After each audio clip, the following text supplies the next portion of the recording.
Ladies and gentlemen, kings and queens, let me tell you something. There is a version of you the world hasn't seen yet, a stronger, wiser, more powerful version. But you'll never meet that version if you give up every time it gets hard. That's why today we're talking about something deeper than motivation. We're talking about your unbreakable spirit. Your struggle is your superpower. Challenges are not obstacles. They are the training ground for your strength. Let me tell you something most people don't realize. The struggle you're in right now, that pain, that confusion, that frustration isn't a punishment. It's a process. And if you truly understood what that process was producing in you, you wouldn't try to escape it. You'd embrace it, because the struggle is not the sign you're failing. It's the evidence that you're in training. It's the furnace that forges the unbreakable spirit. See, we live in a world that worships comfort and avoids discomfort like it's the plague. But here's what you've got to grasp. Comfort never created greatness. Struggle is the sculptor of strength. It's in the tension, not the ease, where character is formed. The very resistance you're facing is what's building your capacity for more. That's why I say your struggle is not just something to survive. It's something to study. It's something to use. Philosophically, suffering without meaning breaks people, but suffering with meaning builds people. Viktor Frankl, a Holocaust survivor and psychologist, said it best. When a man finds meaning in his suffering, he can survive almost anyhow. So ask yourself, what is the meaning in my pain? What is this moment producing in me that ease never could?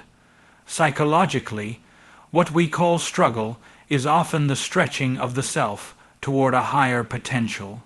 You're not weak because it hurts. You're being stretched because you're growing. The discomfort is not a sign you're in the wrong place. It's a sign you're finally in the right one. Stop resisting the process. Start recognizing the power within it. What's breaking you today is building the version of you that's strong enough to carry your purpose tomorrow. Develop the inner game first. Mindset mastery precedes external success. Let me make something very clear. You don't fix your life by changing your circumstances. You fix your life by changing your consciousness. You've got to develop the inner game before you ever expect to win the outer one. Because the truth is, every result you're experiencing in your life right now, your finances, your relationships, your health, it's not random. It's the fruit of your internal belief system. Most people want to jump straight to tactics. They ask, what should I do? But a better question is, who must I become in order to do what's required? Because when your mind is wired for lack, no strategy will be sustainable. Your outer world will always collapse back down to the level of your subconscious identity. That's why some people can earn $1 million and lose it in 6 months because they never change the thermostat on the inside.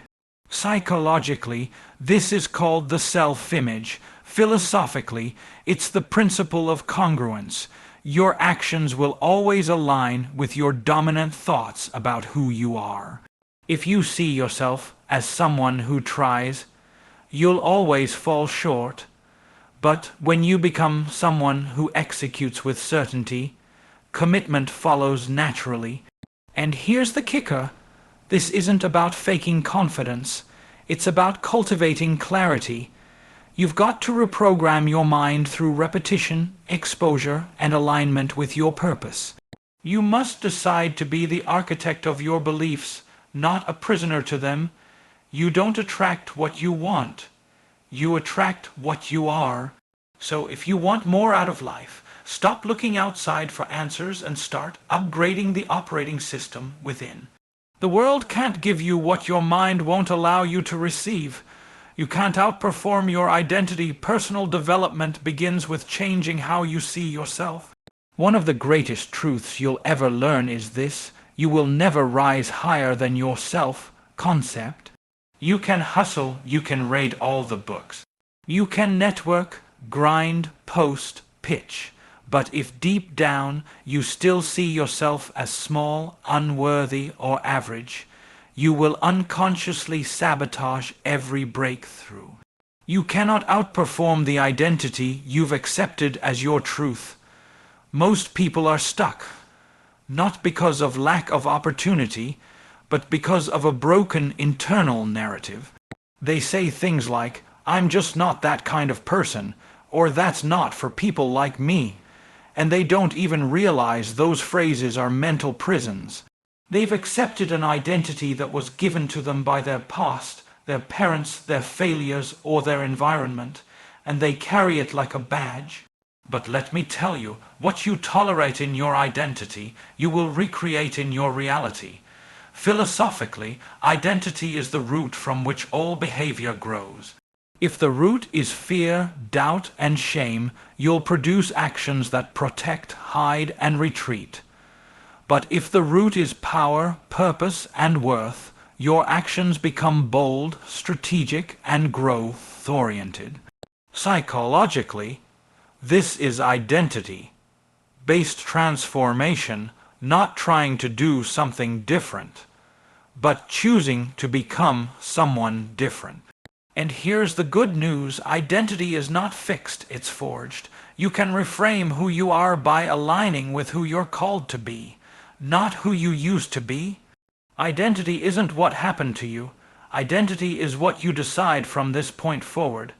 You change your life the moment you stop asking, "Who am I to do this?" and start declaring, "This is exactly who I was born to be." Faith is the foundation of growth. Believe in something bigger than your problems. Let's talk about something that doesn't always come up in personal development circles, but absolutely should: faith. Not just religious belief, but a fundamental trust in what you can't yet see.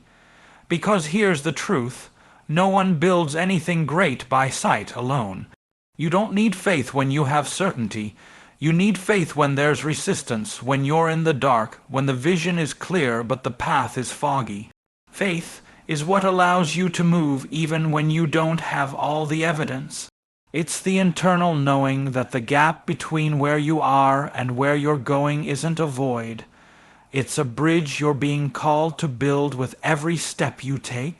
Without that, you'll stay stuck, waiting for signs, waiting for confidence, waiting for permission. But faith doesn't wait. Faith walks. Psychologically, faith reorients your focus.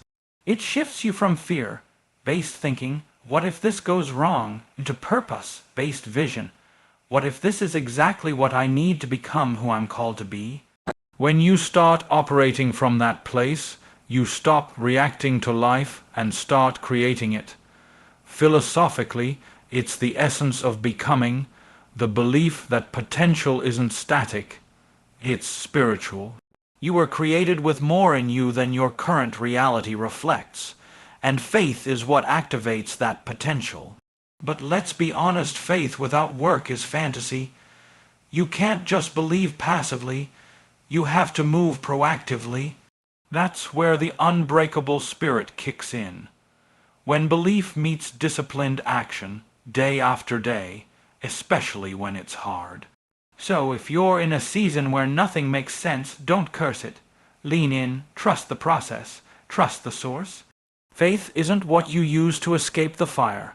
It's what you carry into it. The pain is the pathway to purpose. Every trial teaches you who you're meant to be. We live in a culture that treats pain like a problem, something to avoid, numb, or fix. But here's the truth most people miss.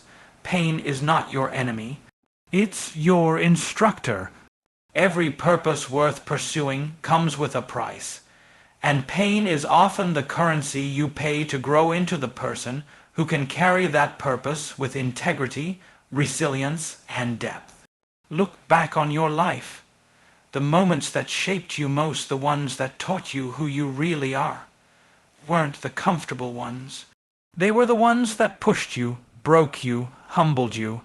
And if you're honest, those moments didn't just take something from you. They gave something to you. They gave you strength. They gave you clarity. They gave you insight you couldn't have accessed any other way. Psychologically, pain shatters the illusion of control. It exposes what you rely on, but it also reveals what's real, what's lasting. That's why the people who impact the world the most aren't the ones who avoided pain, but the ones who transformed through it. Philosophically, we call this redemptive suffering not pain for the sake of pain, but pain as the gateway to meaning. You see, purpose isn't discovered in perfect conditions. It's revealed in adversity. The breakdown leads to the breakthrough. The wound often points to the work you're called to do. And once you understand that, you stop running from hard seasons and start mining them for wisdom. So if you're hurting right now, don't just ask, how do I get out of this? Ask, what is this calling out of me? The pain that tried to destroy you is the same pain that will define the power inside you, if you let it. Decide, then develop. Success doesn't come from desire alone. It comes from the daily decision to become better. One of the biggest lies people believe is that success is about waiting for the right moment. They wait to feel ready. They wait until the fear goes away. They wait until circumstances are perfect. But here's the truth. You don't grow and then decide. You decide and then you grow. The decision comes first. The development follows. That's how transformation works. Every powerful shift in your life starts with a choice. Not a feeling, not a guarantee, a decision. And let me be clear. I'm not talking about deciding with your mouth. I'm talking about deciding with your actions. Too many people say they want change, but their schedule doesn't reflect that decision. Their habits don't reflect that decision. You've got to make your life agree with your declaration. Psychologically, the moment you commit fully, your brain begins to reorganize itself around that commitment. You start noticing new opportunities, you start attracting resources, but none of that activates until you cross the line in your mind that says, I'm doing this, period. Not if it works, not if it's easy, and not if it feels good, but because it's who I've chosen to become. Philosophically, this is the principle of causality. Cause always precedes effect. You don't wait to see the fruit before you decide to plant the seed. You plant, then water, then work. Then you watch it grow. But that harvest only exists on the other side of decision. Stop entertaining your excuses. Stop negotiating with your limitations. Start moving like you've already received what you're working for. The next version of you is not waiting on time. It's waiting on your decision.